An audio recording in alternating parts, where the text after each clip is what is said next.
tarde. Hoje, então, nós vamos novamente falar sobre a palestra do dia 4, na Sociedade Novo Horizonte.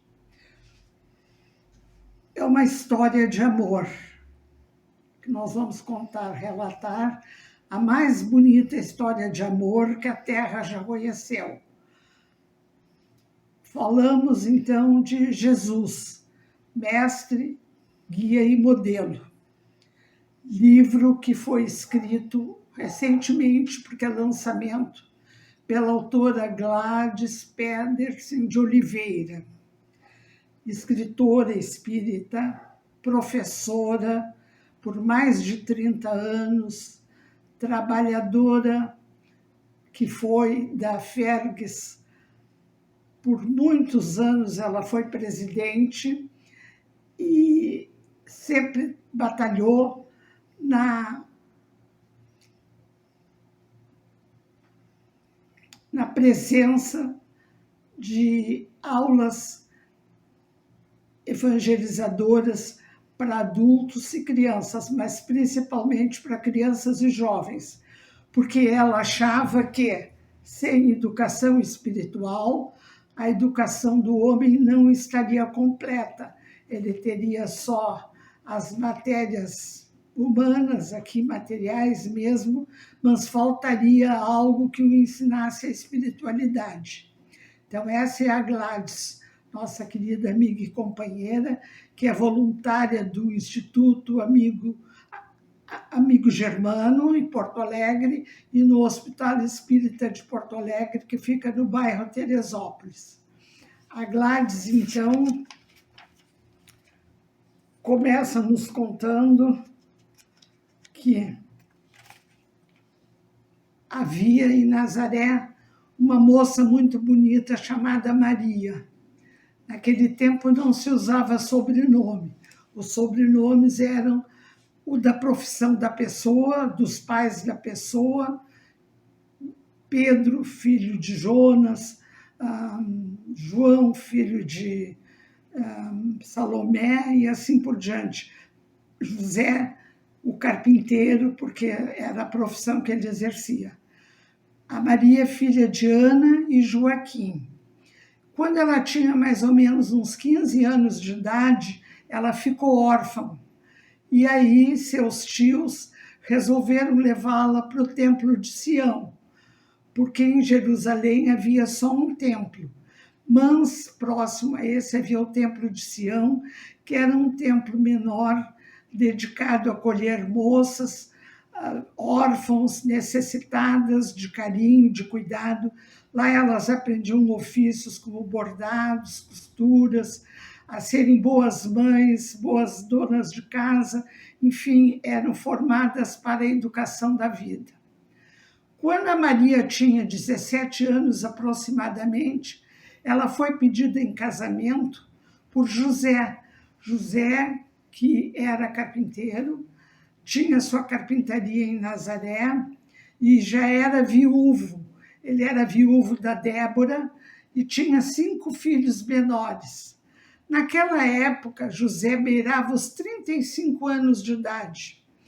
Hoje em dia seria um rapaz jovem ainda, mas para a época ele já era considerado quase um ancião. Então dizem que Maria, uma jovem de 17 anos, casou com um ancião, mas isso não condiz com a idade dele. Aí, quando o José casou com a Maria, ele levou para a casa deles os 5 filhos. Então, a Maria já começou a vida matrimonial dela cuidando de crianças órfãs que precisavam de auxílio e educação, principalmente espiritual. Quando Maria engravidou de Jesus, diz a Bíblia romanceia, e diz que Maria era virgem, mas não, ela engravidou de Jesus da mesma maneira que todas as mães engravidam desde o início dos tempos. Porque vejam bem, Deus não faria uma lei para depois ele próprio desfazer essa lei em benefício de um único filho. Aí este filho seria, então, já desde o nascimento, muito superior a todos os outros irmãos aqui da terra. Lógico que Jesus era superior, mas a superioridade dele provinha de um espírito já muito adiantado, que havia vivido durante muito tempo em mundos tão adiantados que já hoje nem existem mais. Ele aproveitou o tempo, ele não ficou parado, ele estudou e trabalhou até se tornar o médium de Deus, o primeiro mensageiro de Deus, o Cristo de Deus, porque Cristo não era o nome dele, ele se chamava Jesus. E como ele era de Nazaré, era chamado Jesus de Nazaré.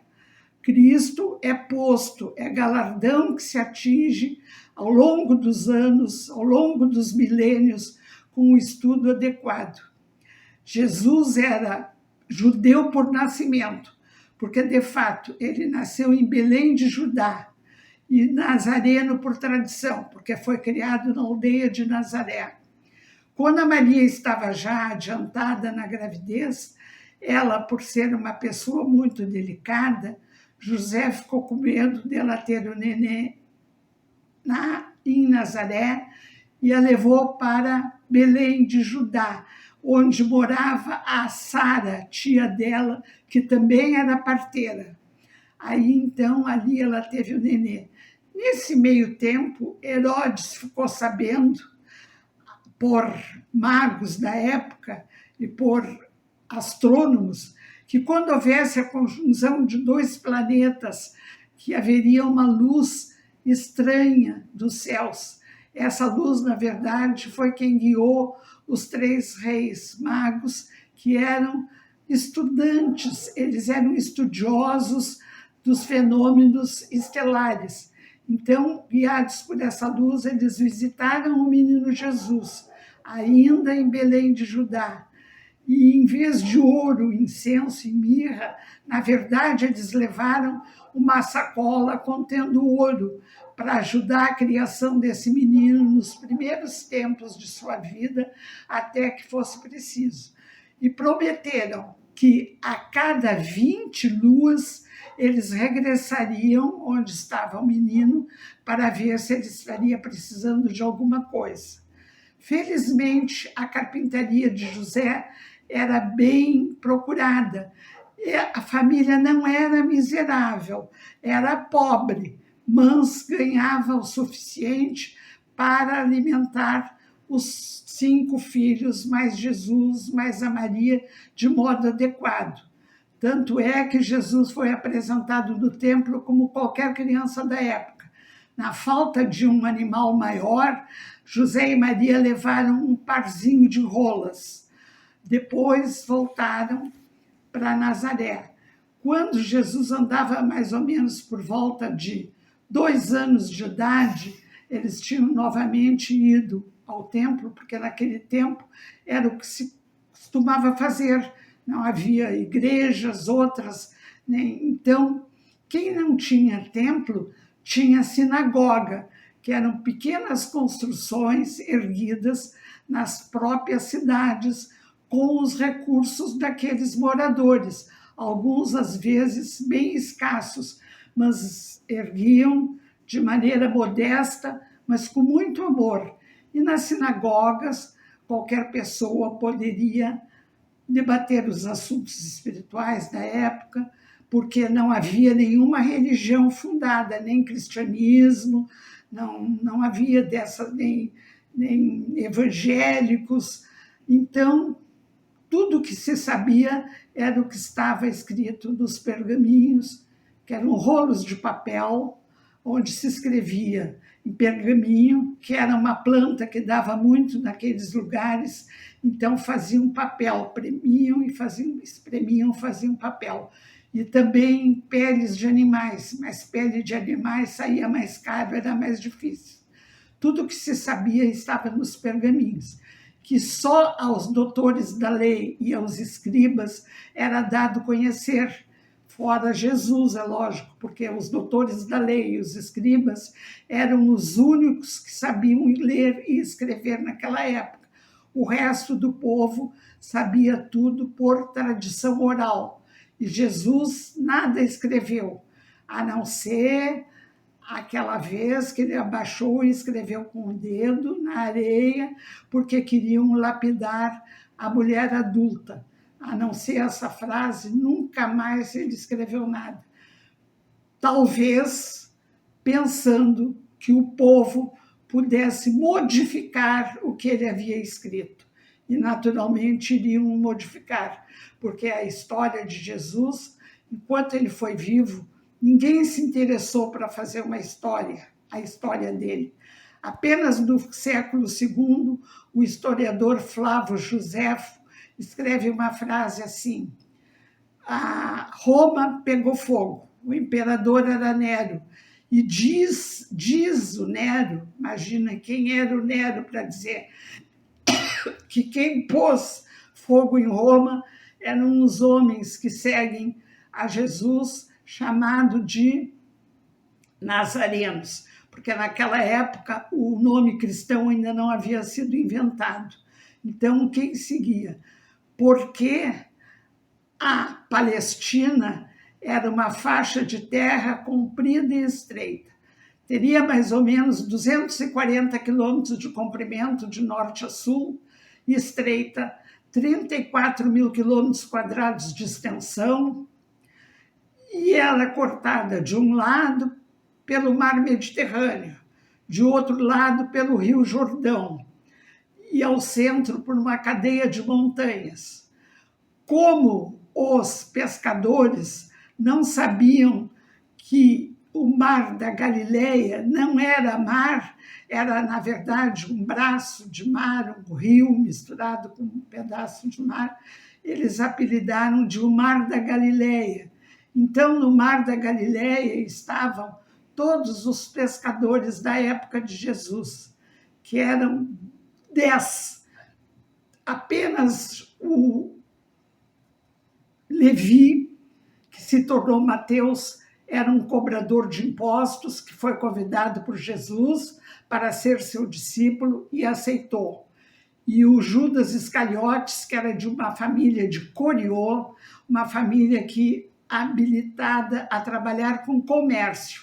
Então, Judas não era pescador, nem Levi. O resto eram irmãos, primos, parentes, porque Nazaré era uma aldeia pobre e pequena.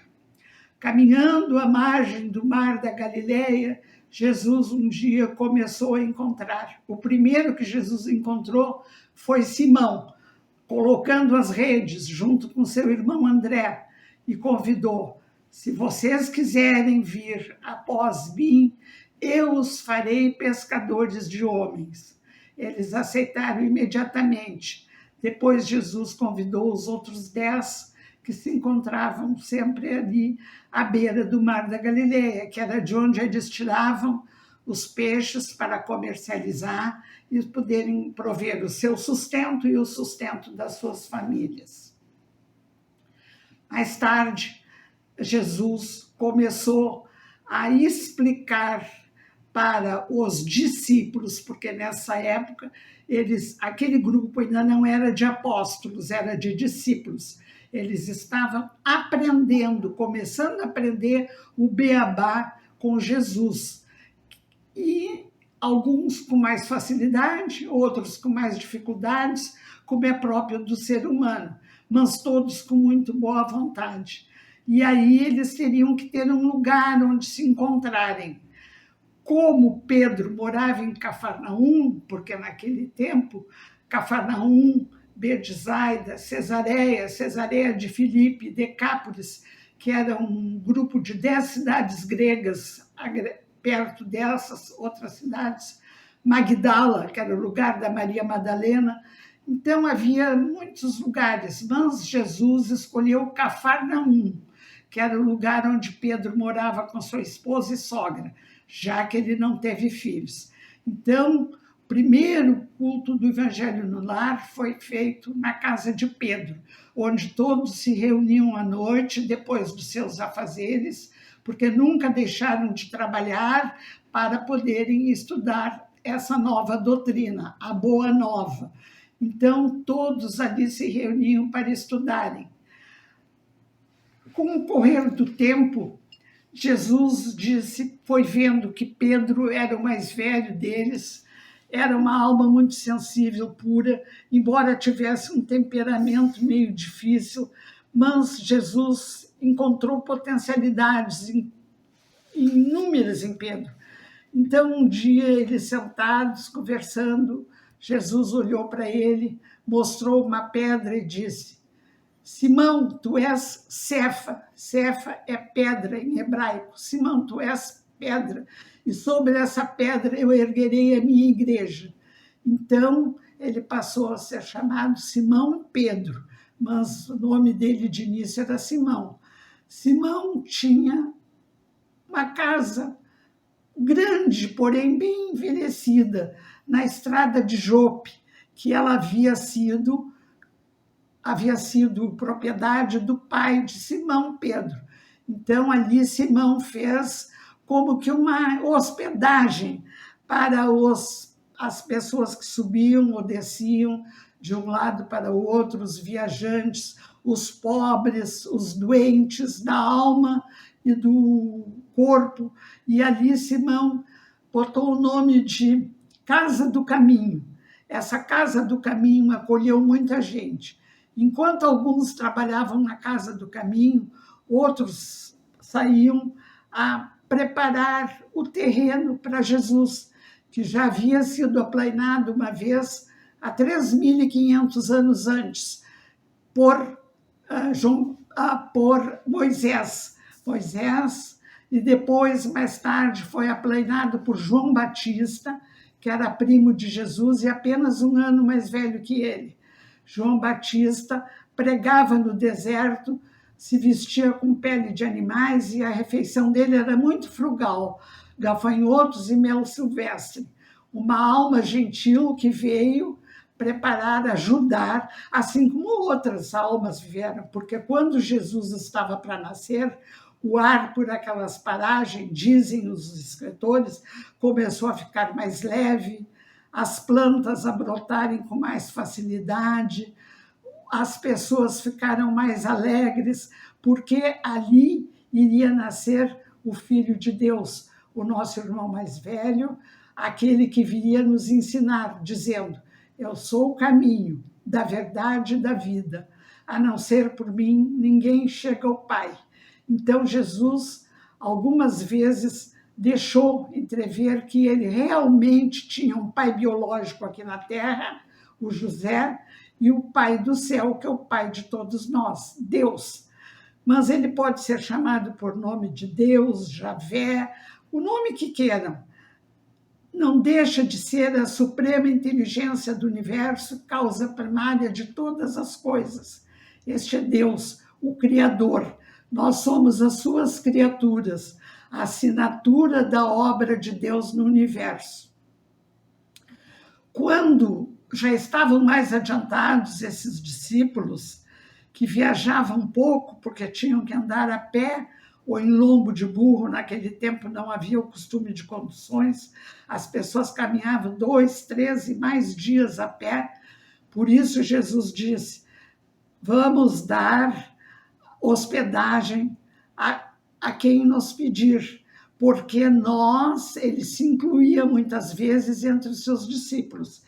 Ele não queria sobressair, ele se incluía na condição também que eles estavam.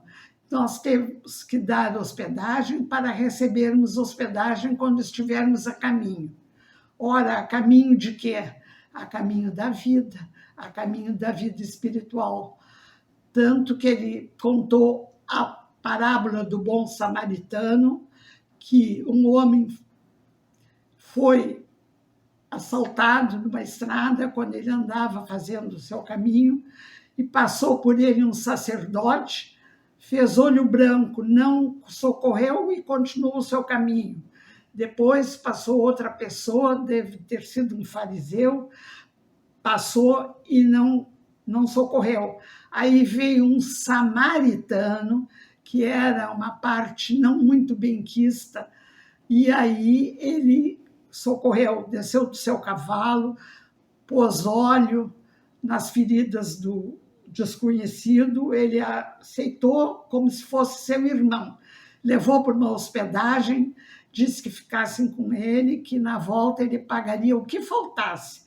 Qual foi o verdadeiro irmão desse homem assaltado? Foi este samaritano. Por que os samaritanos não eram bem-vindos? Porque a Palestina se dividia, a grosso modo, em Galileia, Samaria e Nazaré. Nazaré é a parte mais pobre, ladrões, os mais necessitados. Até leproso Jesus aceitou que o acompanhasse, o que era proibido na época, porque a lepra não tinha cura. E quem fosse acometido de lepra teria que ser levado para um vale chamado Vale dos Leprosos. De lá eles não poderiam sair, para não pegar lepra nos demais. E quem estava fora do vale era proibido de entrar, porque depois, se saísse, poderia trazer o germe da lepra, trazer para as cidades, para as outras pessoas que estavam livres, por enquanto, da lepra. Mas a lepra foi muito difundida na época de Jesus. Então, tanto que Maria de Magdala morreu leprosa, porque ela foi uma das discípulas de Jesus. Jesus, quando a conheceu, dizem que ele espalhou 7 demônios dela. Esses 7 demônios nada mais eram do que 7 obsessores. Naquele tempo, havia muita obsessão, porque não se sabia bem como retirar, pensavam que era doença, que era demônio. O pessoal ainda estava bem atrasado em matéria de espiritualidade. Sabiam alguns trabalhos manuais, algumas invenções, algumas coisas, mas cada grupo puxava para o seu lado. Um grupo piorzinho que os fariseus ainda eram os saduceus. Os saduceus eram hereges, eles só não acreditavam na vida depois da vida, só acreditavam em Deus para tirar proveito de Deus enquanto estivessem a caminho. Eles acreditavam que com a morte tudo terminaria. Eles só agradavam Deus para ganharem coisas boas enquanto eles estavam vivendo aqui na Terra. Eles era uma classe que tinha um certo conhecimento. Eles, dessa classe dos saduceus, sempre saíam os sacerdotes do templo, os príncipes dos sinédrios, porque realmente, na época, o povo ignorante achava que eles eram muito importantes. Sem ser os fariseus, os saduceus, tínhamos os publicanos. Os publicanos eram os encarregados de cobrar os impostos e mandar para Roma. Eles adquiriam esse título em asta pública por até 5 anos, tempo que dava para eles enriquecerem de sobra, porque não eram justos e muito menos honestos. A cada cobrança de imposto que eles faziam, arrecadavam para mandar para Roma, eles separavam uma parte para si. Então, enganavam duplamente o povo e o governador romano, que nessa época era Tibério César. Então, tínhamos também os portageiros, que eram uns publicanos de classe menor, aqueles que cobravam a entrada para as pessoas poderem chegar nas cidades, porque, com medo de guerras e ataques, as cidades eram muradas e havia portas grandes, pesadas,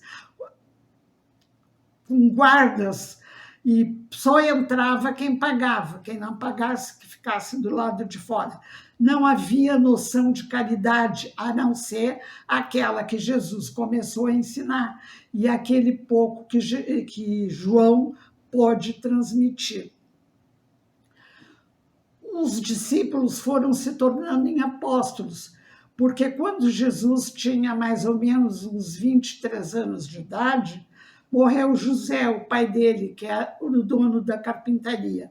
E morreu também o irmão mais moço dele, que era o amigo único que acreditava nele. Os outros 4 irmãos, ninguém acreditava nele. Então, Jesus passou a tomar parte da carpintaria para que a família pudesse sobreviver. Neste meio tempo, ele viu que precisava formar um colégio apostólico. Lá pelos 25 anos, ele começou, então, a preparar os seus discípulos para serem seus apóstolos. Foi aí que ele escolheu Pedro mesmo, para ser o chefe deles todos. Além de ser mais velho, o Pedro tinha uma luz toda especial vinda dos anjos, dos espíritos superiores, enfim, da espiritualidade superior. Porque, uma vez estando junto com eles, Jesus perguntou: que dizem os homens que eu sou?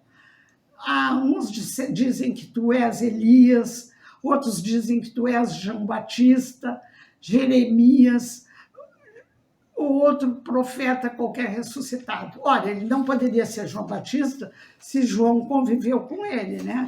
Então, vejam só, não havia muita noção de reencarnação. Achavam assim que a pessoa ia ali no mundo espiritual e podia já voltar. Não é bem assim. Então, achavam que podia ser Jeremias, Isaías, Elias, e Jesus, percebendo que Pedro não havia falado nada, perguntou: e tu, Pedro, que dizes que eu sou? Pedro disse: tu és o Deus vivo, filho de Deus, vivo aqui na terra. Aí Jesus disse: olha, Pedro, o que te disse isso não foi a carne nem o sangue, mas sim os emissários de meu Pai que estás no céu. Então, Pedro, na verdade, foi o primeiro papa da humanidade. Ele foi quem primeiro procurou ensinar, procurou colocar ordem em todos aqueles que queriam segui-lo. E eram muitas pessoas, muitos desistiam, porque achavam muito difícil. De fato, Jesus caminhava a pé, dias, horas, de pés descalços, sem nada na cabeça, comia o que lhe ofereciam, não exigia nada, não se exibia por estar aqui numa missão que só ele, naquela época, para aceitar essa missão, e talvez agora também. Então, Jesus foi visitando cidade após cidade, mas todas meio perto, porque tudo era com muito sacrifício. E uma vez, estando Jesus arrebanhando porque ele dizia que nós éramos as ovelhas dele, e que do seu rebanho ele não deixaria que nenhuma ovelha se perdesse. Então, ele sabia que tinha alguém necessitado, ele chamava para si. O método pedagógico de Jesus ensinar era através de figuras de linguagem, de parábolas, cara, histórias que eles contavam, tendo por móvel da história aquilo que as pessoas já conheciam. Ele não apresentava figuras desconhecidas, porque senão o entendimento seria mais difícil. Ele foi um ótimo pedagogo, o maior professor que a história já conheceu. Ele, conduzindo para si, não reprochava, não remarcava, ninguém lhe reparava. Tanto que a mulher adúltera, quando foi pega em adultério, estavam numa praça e foram correndo dizer: Jesus, essa mulher aqui no meio da praça foi pega em adultério. A lei de Moisés, que era a lei de Moisés, Moisés também tem um Pentateuco, 5 livros menores. A lei de Moisés manda que a morte dela seja por apedrejamento.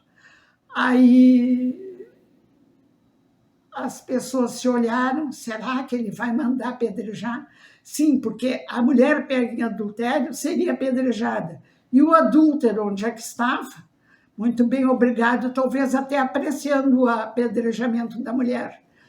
Aí Jesus disse: eles querem me pegar numa resposta maldada para dizerem que eu, na verdade, não sou filho de Deus.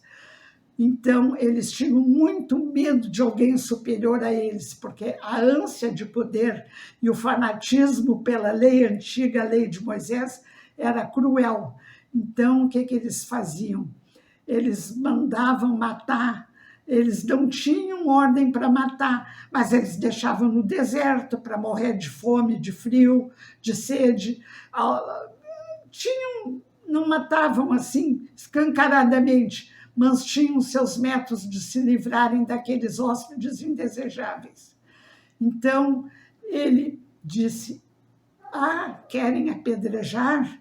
Então vamos fazer assim: aquele dentre vocês que estiver sem pecado, que atire a primeira pedra. E aí, um por um, a começar pelos mais velhos, que naturalmente já haviam pecado mais, foram soltando as pedras e saindo devagarinho. Tanto que, no fim, só sobraram Jesus e a mulher adúltera.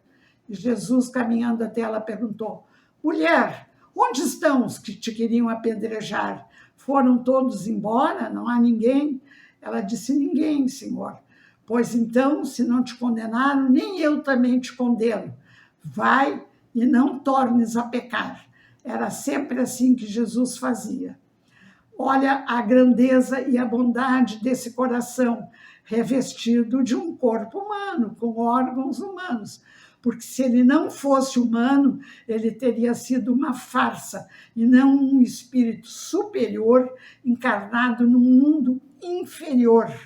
Ele levou 1000 anos preparando seu espírito para sair da onde ele vivia, que ele já estava nos páramos da glória, sem nenhuma necessidade de reencarnação ou encarnação mais, em nenhum planeta do universo, só para, fazendo a vontade do Pai, vir nos tirar do lamaçal de misérias, de erros, de confusões em que nós vivíamos. A vida estava muito triste naquela época. E por que Jesus nasceu entre os judeus? Por que não nasceu entre outros povos da antiguidade? Porque os judeus eram os mais ferrenhos adeptos da lei. Se fosse lei, era lei. Não havia nada que pudesse. E acreditavam em Deus menos do que pela metade do que nós sabemos hoje em dia. E ainda vamos saber muito mais o que Deus é. Então, Jesus nasceu, escolheu aquele povo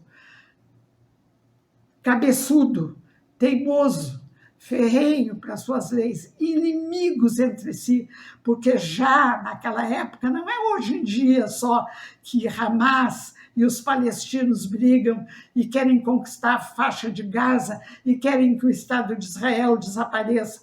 Já naquele tempo, esse povo brigava por pedaços de terra conquistados, porque a Palestina era um lugar aonde, em se plantando, quase tudo dava, como dizia Pedro Vaz de Caminho na carta ao imperador, né? Em se plantando, eles viviam de oliveiras que davam azeite de oliva, eles viviam de manufaturas, enfim, era o trabalho do homem, mas eram muito bem quistos, além do que a Palestina era um corredor de passagem, porque ela ficava situada entre a África e a Ásia, no Oriente Próximo, e tinha muitos comerciantes, muitas pessoas. Estabeleceu a lei dele, que foi muito mais branda que a lei de Moisés. Ele pegou a lei de Moisés, disse, no primeiro capítulo do Evangelho está: não vim destruir a lei. Que lei? A lei de Moisés. Eu vim abrandá-la, suavizá-la e dar-lhe cumprimento. Foi o que ele fez. Ele não disse que estava toda errada. Ele arrumou para que nós entendêssemos melhor, porque nós ficamos 40 anos caminhando num deserto até chegarmos a Canaã, a terra prometida por Deus a Moisés, porque nós tínhamos que deixar a nossa geração morrer para que a próxima geração aprendesse leis mais brandas, costumes mais humanos. aprender a paz, a amizade. Assim mesmo aprendemos um pouco só. Ainda agora mesmo, muito nos falta para aprender. Quando Jesus estava para ser sacrificado, ele resolveu fazer uma última ceia com todos os apóstolos dele. E nessa ceia ele disse: meus amigos, é chegada a hora. Mas os amigos não entenderam. É chegada a hora, eu tenho que me apresentar ao Pai. Ele já estava há quase 3 anos e meio, pregando o Evangelho.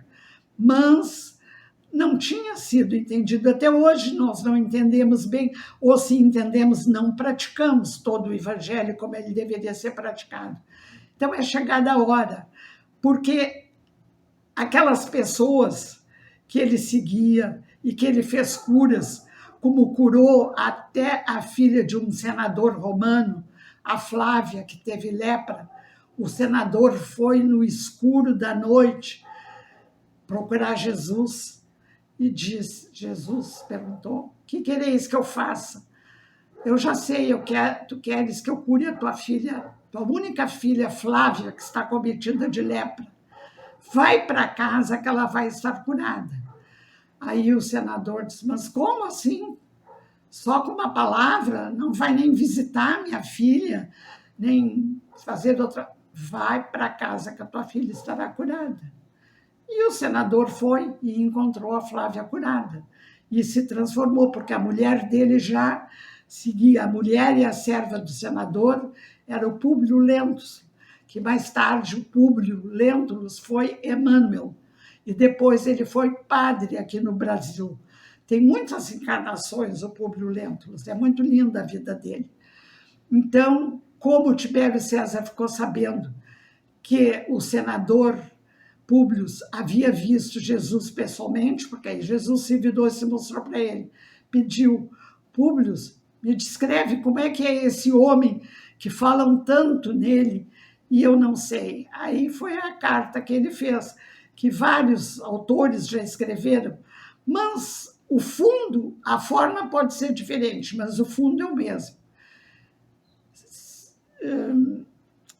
Ele é um homem de justa estatura, quer dizer, uma estatura mediana, de justa estatura.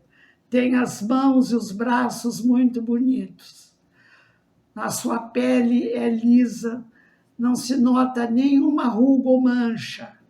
Seus cabelos são da cor da amêndoa bem madura, repartidos ao meio na forma que os nazarenos usam. A sua barba também não muito espessa, é repartida. Esse dizem ser o Filho de Deus. Se tu quiseres, majestade, eu mando ele para ti, como se Jesus fosse um pacote que fosse pelos correios. Eu mando ele para ti, para que tu o conheças. Mas ele não sabia se Jesus quereria ir ou não, mas diminuiu um tanto a figura, a pessoa de Jesus, que ele prometeu mandar. O Tibério ficou com medo e preferiu conhecê-lo só através da carta. Essa carta, essa que nós acabamos de falar, se encontra em Roma, na biblioteca do Duque de Cesadini. Muitas outras haverão por aí. Esta é certa que diz a verdade. Diz ainda mais que Jesus era parecido com a mãe dele e que por aquelas partes nunca se havia visto uma donzela, uma mulher tão bela como a Maria, porque a Maria, naturalmente, era equivalente à mesma grandeza espiritual de Jesus, senão ela não poderia ser mãe dele. Só que ela ficou na retaguarda, ela se apagou para que o filho dela brilhasse, porque a missão dela era ser mãe, conduzir, ensinar e educar. Mas a missão de resgatar os irmãos perdidos era realmente a de Jesus. Então, quando Jesus estava na última ceia, ele disse: eu sei que eu serei entregue nas mãos dos inimigos, mas não se aflijam, porque eu irei para o meu pai. Ele seguido dizia isso, o meu pai. Ele frisava bem, para deixar bem entendido que o pai dele, de carne e osso, era José, mas o pai espiritual era Deus. Nós não entendemos isso na ocasião, e até hoje alguns custam a entender, mas nós, na verdade, temos dois pais e duas mães. Irmão Jesus, o Pai maior, Deus, e a mãe do céu, Maria de Nazaré. Então, quando ele disse, aquele que eu molhar o pão no vinho, é o que me entregará. E molhou o pão e deu para Judas. Judas não entregou Jesus por mal, nem por ambição. É que ele, como outras pessoas da época, achavam que já estava chegando o tempo de Jesus apresentar o reino dele, que ele chegou dizendo, não vim destruir a lei, meu reino não é deste mundo. Muito difícil de entender, porque eles não conheciam outro mundo. Na casa do meu pai há muitas moradas. Que moradas essas? Os diversos mundos. Mas ninguém sabia que existia. Para eles era só a terra, e a terra dos judeus, de preferência. Então, o povo já estava ficando meio ansioso para saber que reino é esse que Jesus fala e não estabelece. Porque na ideia deles, Jesus seria um general muito importante, que esmagaria as massas que fossem contrárias a ele e se poria num trono, e a raça judaica seria a que prevaleceria sobre todas no mundo. E o povo judeu seria o maior povo de toda a nação judaica, hebraica. Para sempre o povo judeu seria reverenciado. Como não era isso, eles começaram a ficar cansados, perguntando, mas que reino será esse que não aparece? O reino de Deus é uma coisa abstrata, eles não viam, não poderiam sentir. Então, tudo que é abstrato, que é pego pelo pensamento, pelas ideias, o povo não está acostumado, o povo só está acostumado com o concreto, porque aqui na Terra tudo se mede, se enxerga, se pesa. Então, o abstrato é muito difícil de nós entendermos até hoje, imaginem naquele tempo. Então, quando Jesus estava naquela noite, foi rezar no Monte das Oliveiras com todos os seus discípulos, Judas aproveitou e foi até a guarda romana, que se aquartelava na Torre Antônia, e disse, olha, hoje à noite o homem estará no Monte das Oliveiras. Nós podemos ir lá, eu irei à frente. E aquele que eu beijar é o Jesus de Nazaré. Dito e feito. Jesus sabia o que ia acontecer. Tanto que alguns escritores, alguns cientistas narram que naquela noite ele suou suor com sangue e lágrimas. Tal o sofrimento, não por ele, porque ele sabia para onde ia, pelos que ele ia deixar. E Judas chegou, beijou, e a guarda perguntou, quem é Jesus de Nazaré? Ele se adiantou na frente de todos os companheiros, esticou as mãos, sabia que ia ser amarrado e disse, sou eu. Ah, tu, então vem que nós vamos te levar para o governador. O governador romano era Pôncio Pilatos.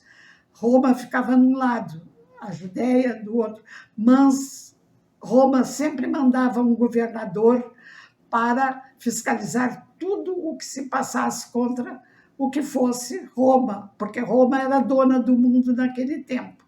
Então, Jesus se adiantou, levaram ele para Pilatos, descreveram tudo que o povo dizia, que ele faz milagres, ele isso, ele aquilo, ele diz que o o pai dele é Javé, que está nos céus, ele desfaz no teu governo, Pôncio Pilatos, ele desfaz no governo de Tibério César.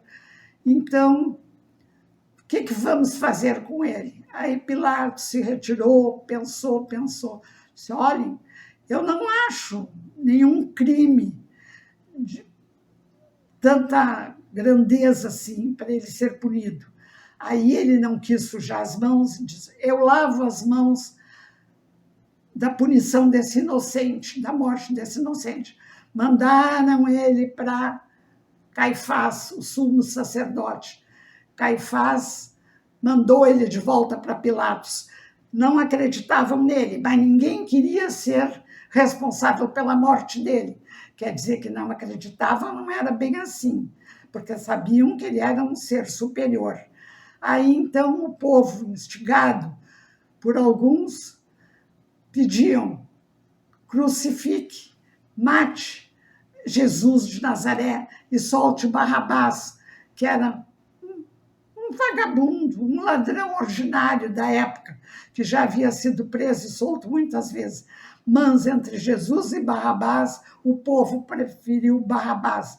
Barrabás foi solto, continuou sendo ladrão, e Jesus é que teve que caminhar até o Gólgota, carregando uma cruz muito pesada. Ele só carregou por ter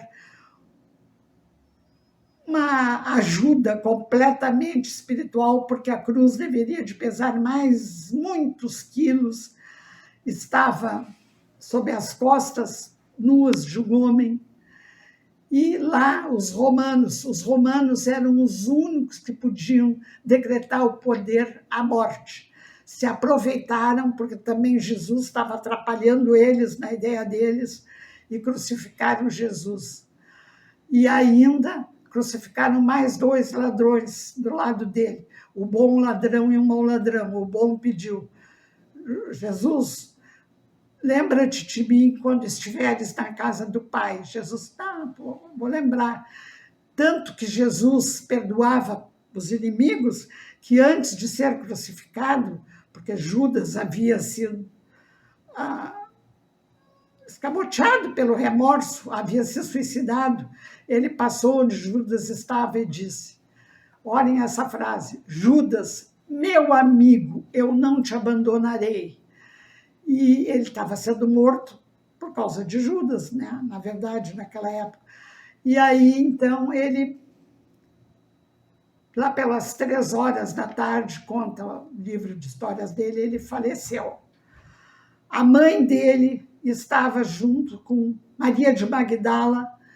Ela era assim chamada porque era da cidade de Magdala, era Maria Madalena, e o João Evangelista, o menor, o mais mocinho dos apóstolos, que na época da morte de Jesus teria mais ou menos uns 18 anos de idade. Não teve medo de se mostrar para a guarda romana e ficou abraçado a Maria, amparando ela. Os outros apóstolos estavam todos escondidos. Pedro, inclusive, Jesus havia dito: Pedro, tu me amas? Amo, Senhor. Pedro, tu me amas? Amo. Perguntou 3 vezes: pois, Pedro, hoje, antes que o galo cante, amanhã tu já terás me negado 3 vezes. Não, Senhor, eu jamais farei isso. Farás sim, Pedro, mas presta atenção, porque depois tu vais te arrepender.